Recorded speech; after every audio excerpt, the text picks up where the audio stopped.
नमस्कार दोस्तों, कैसे हैं आप सभी। उम्मीद करते हैं आप सभी लोग अच्छे होंगे और आपकी फैमिली भी अच्छी होगी। एक लड़की जो कि कॉलेज की स्टूडेंट है, 7 दिनों से अपने घर से लापता रहती है। उसके माता पिता लगातार जो है खोजने का प्रयास करते हैं, लेकिन वो कहीं नहीं मिलती है। उस लड़की को जो है नशे की हालत में जगह जगह कर उसका इज्जत और आबरू लूटा जाता है। और उसके बाद जब ये मामला हाई प्रोफाइल तब हो जाता है जब नरेंद्र मोदी इस केस में एंट्री लेते हैं। उसके बाद ये मामला का खुलासा होता है और ये मामला जब ये पूरे प्रदेश में फैलता है तो लोग सुन करके जान करके चौंक जाते हैं।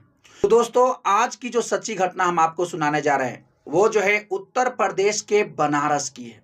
वही बनारस जो कि प्रधानमंत्री नरेंद्र मोदी का संसदीय क्षेत्र है, वहीं का है।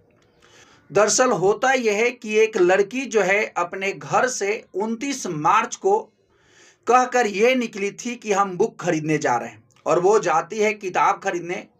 और जो है शाम हो जाता है, वो घर नहीं लौटती है। और जब वो घर नहीं लौटती है तो उसके परिवार वाले जो है काफ़ी फ्रस्ट्रेट होते हैं, उसको खोजते हैं, उसके मोबाइल पर कॉल करते हैं और उसके दोस्तों से पूछने का प्रयास करते हैं कि क्या तुम्हारे पास गया है।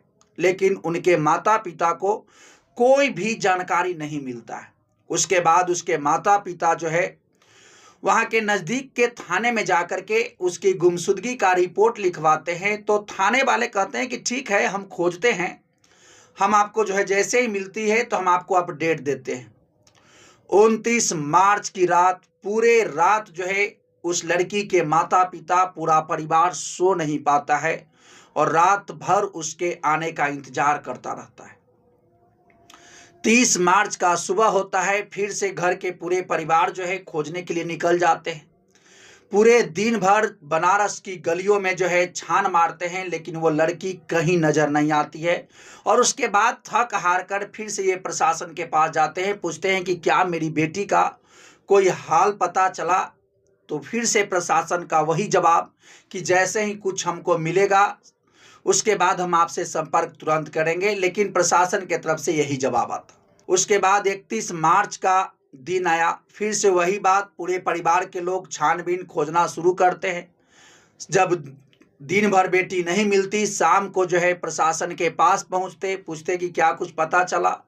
यही बात जो है घिसा पिटा प्रशासन के द्वारा फिर से कहा जाता कि हम लोग प्रयास कर रहे हैं, जैसे ही वो मिलेगी आप लोग से संपर्क करेंगे। इसी तरीके से करते करते 3 अप्रैल तक का समय बीत चुका और उस लड़की का कोई अता पता नहीं चल रहा था। उसके माता पिता चूंकि ट्रक ड्राइवर हैं, ट्रक चला करके अपने घर परिवार का भरण पोषण करते हैं और उनको ये सूझ नहीं रहा था कि आखिर उनके साथ अब क्या हो रहा है। एक जवान बेटी घर से गायब है और वो भी 5-6 दिन से।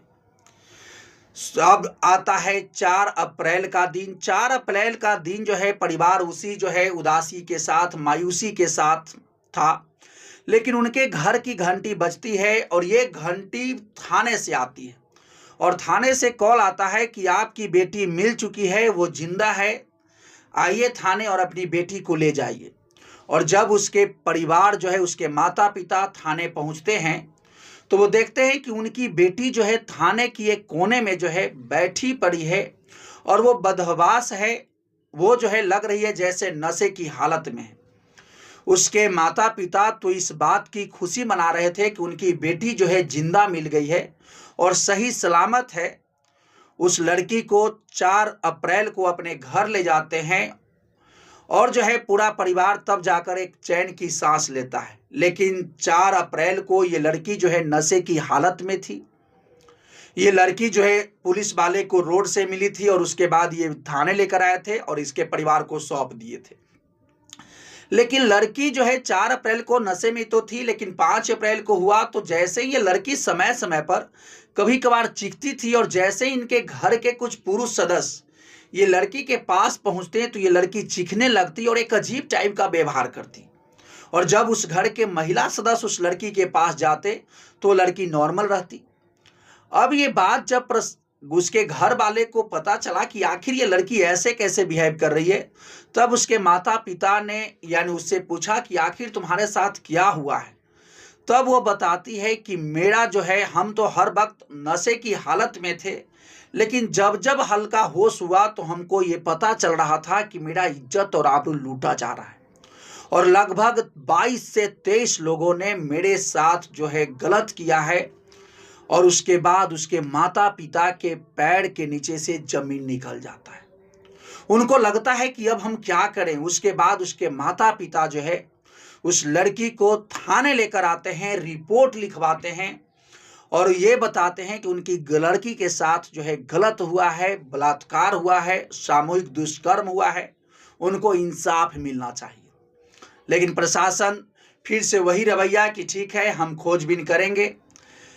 लेकिन ये मामला तब तूल पकड़ लेता है जब नरेंद्र मोदी जो है 12 अप्रैल को बनारस उतरते हैं और बनारस उतरने के साथ ही वहां के किसी वीआईपी से न मिलकर वहां के सबसे टॉप जो कप्तान होते हैं, डीजीपी, उनसे मुलाकात करते हैं और उनसे ये बात की चर्चा करते हैं कि आखिर जो लड़की गायब हो गई थी उसके बारे में आप लोग का क्या अपडेट है। उसके बाद ये पूरे मामला जो है पूरे प्रदेश में फैल जाता है और आनन फानन में अब प्रशासन इसकी जांच में जुटती है और पूरे इसके तहकीकात में जुट जाती है। अब जो है लड़की से बारीकी से पूछा जाता है कि आखिर बताओ, जब तुम घर से गायब हुई थी उस वक्त तुम्हारे साथ क्या हुआ था। वो लड़की बताती है कि जब वो 29 मार्च को यानी बुक खरीदने के लिए अपने घर से निकली थी, तब रास्ते में उसका एक पुराना दोस्त मिला था, उसका नाम था राज विश्वकर्मा।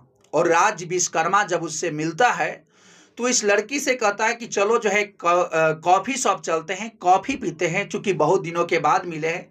वो लड़की जो है वहाँ पर चली जाती है और उसके बाद वो बताती है कि उसके बाद हमको ये पता नहीं चला कि कॉफ़ी पीने के बाद हम कहाँ गए, और हम जब होश आया थोड़ा बहुत तो हम ये देख पा रहे थे कि मेरा ही कुछ दोस्त, कॉलेज का ही फ्रेंड जो है मेरे साथ गलत कर रहा है। और हम अपने को कमरे में एक पाते हैं और रोज़ जो है, हर रोज़ जो है हमको यानी किसी न किसी होटल या कैफ़े में ले जाकर मेरे साथ गलत हो रहा था। अब जैसे ही ये प्रशासन को ये बात पता चला, वो लड़की कुछ लोगों का नाम बताती है और वो बताती है कि कुछ लोगों को तो हम पहचानते हैं लेकिन कुछ लोग को नहीं पहचानते। और जब वो लड़की जो है ये बात बताती है, उसके कहने के बाद उन सारे लोगों की तहकीकात प्रशासन शुरू करती है। और इसी बीच एक नया नाम सामने आता है, अनमोल गुप्ता का। अनमोल गुप्ता जो कि बनारस में ही एक कैफ़े चलाता है और ये कैफ़े में जो है यानी एक ऐसा बिजनेस करता है जो लोगों के सामने जब ये बात आया तो लोग दंग रह गए। ये अनमोल गुप्ता जो कि राज विश्वकर्मा को कुछ कर्ज दे चुका था और राज विश्वकर्मा से कहा था कि यदि तुम कर्ज चुकता नहीं कर पा रहे हो तो बस तुम एक लड़की का जुगाड़ कर दो और हम तुम्हारा कर्ज को माफ कर देंगे। राज विश्वकर्मा अपना वफादारी को दिखाते हुए या कहे बेवकूफ़ी को दिखाते हुए वो अपनी ही दोस्त को यानी उसको सौंप देता है। और उसके बाद राज विश्वकर्मा जो है उस लड़की के साथ जो है गलत करवाता है और उसके वीडियो बनवाता है और सोशल मीडिया के बहुत सारे साइट्स पर जाकर अपलोड करता है और उसी के साथ वो पैसे कमाता है। जब अनमोल गुप्ता का और जो है इसके बारे में सर्च किया गया तो ये पता चला कि ये सेक्स रैकेट चलाता है और ये लड़कियों का वीडियो बना करके सोशल मीडिया पर अपलोड करता है। और जब उन लोगों का मोबाइल को डाटा खंगाला गया तो उन सभी के मोबाइल से बहुत सारे लड़कियों का वीडियो जो है और फोटो बरामद हुआ। और इसमें एक दो लोग शामिल नहीं थे, इसमें काफ़ी सारे लोग जो है शामिल थे। इसमें कई नाम आता है, जैसे कि सोहेल खान जो कि इस लड़की का एक अच्छा दोस्त था, ये भी इसके साथ गलत करता है। साजिद गुलाम और जो है आयुष सिंह, तनवीर उर्फ समीर, इमरान जो कि वीडियो शूट करता था और लड़कियों को गुमराह करता था, दानिश अली, शबीर आलम और ऐसे 23 लोगों ने यानी इस लड़की के साथ गलत किया। लेकिन अब जो है ये सब 12 लोग 23 लोगों में से यानी पुलिस की गिरफ्तारी में आ चुके हैं। पुलिस इसको गिरफ्तार कर चुकी है और बाकी लोगों की गिरफ्तारी जो है यानी करने का प्रयास कर रही है, सर्च अभियान चल रहा है। तो सोचिए, एक सबसे बड़ा सवाल यहाँ पर यह भी आता है कि आखिर बनारस में ही यानी ये लड़की को एक जगह से दूसरी जगह तक 7 दिनों तक ये लोग ले करके घूमते रहे, उसके साथ गलत होते रहा, उसका असमत लूटते रहा और प्रशासन को भनक तक नहीं लगी। और एक बात ये भी है कि आखिर प्रशासन उस वक्त क्या कर रही थी जब उसके माता पिता ने उसके पास जो है कंप्लेन लिखवाई थी। ये तो शुक्र है नरेंद्र मोदी जी का जो कि इसमें इंटरफेयर किए और उसके बाद ये मामला जो है सामने प्रकाश में आया और ये मामला काफ़ी हाई प्रोफाइल बन चुका है।